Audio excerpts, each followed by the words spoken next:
اعوذ باللہ من الشیطان الرجیم بسم اللہ الرحمن الرحیم۔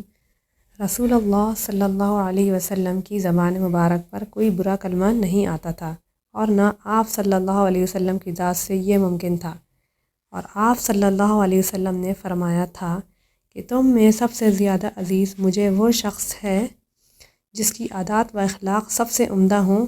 یہ حدیث صحیح بخاری نمبر 3759 سے دی گئی ہے۔ آپ جا کے اس کو دیکھ سکتے ہیں تفسیراً۔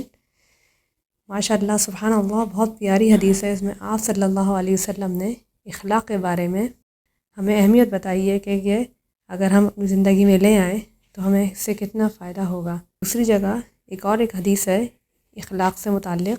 صحابہ میں نبی کریم صلی اللہ علیہ وسلم سے عادات و اخلاق اور طور طریق میں سب سے زیادہ قریب کون سے صحابی تھے تاکہ ہم ان سے سیکھیں؟ انہوں نے کہا، اخلاق، طور طریق اور سیرت و عادات میں ابن عبد سے زیادہ آپ صلی اللہ علیہ وسلم سے قریب اور کسی کو میں نہیں سمجھتا۔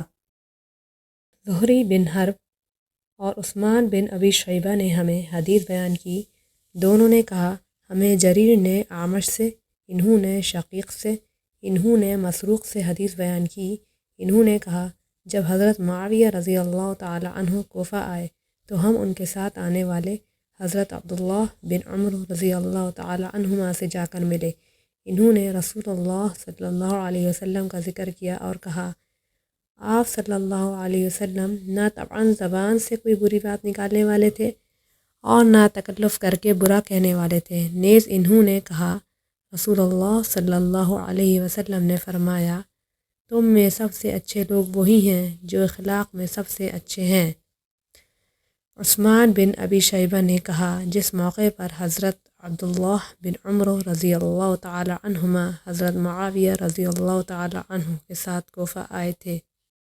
سیدنا عبداللہ بن عمرو بن عاص رضی اللہ عنہما بیان کرتے ہیں کہ رسول اللہ صلی اللہ علیہ وآلہ وسلم نے فرمایا، کیا میں تم کو اس شخص کے بارے میں بتلا دوں جو روز قیامت مجھے سب سے زیادہ محبوب اور سب سے زیادہ میرے قریب ہوگا؟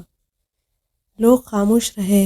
آپ صلی اللہ علیہ وسلم نے 2-3 دفعہ اسی بات کو دہرایا، پھر لوگوں نے کہا، جی ہاں اے اللہ کے رسول۔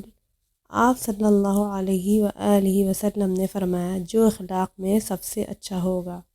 ماشاء اللہ سبحان اللہ، بہت پیاری حدیث ہے۔ اس میں آپ صلی اللہ علیہ وسلم نے اخلاق کے بارے میں ہمیں اہمیت بتائی ہے کہ یہ اگر ہم اپنی زندگی میں لے آئیں تو ہمیں اس سے کتنا فائدہ ہوگا۔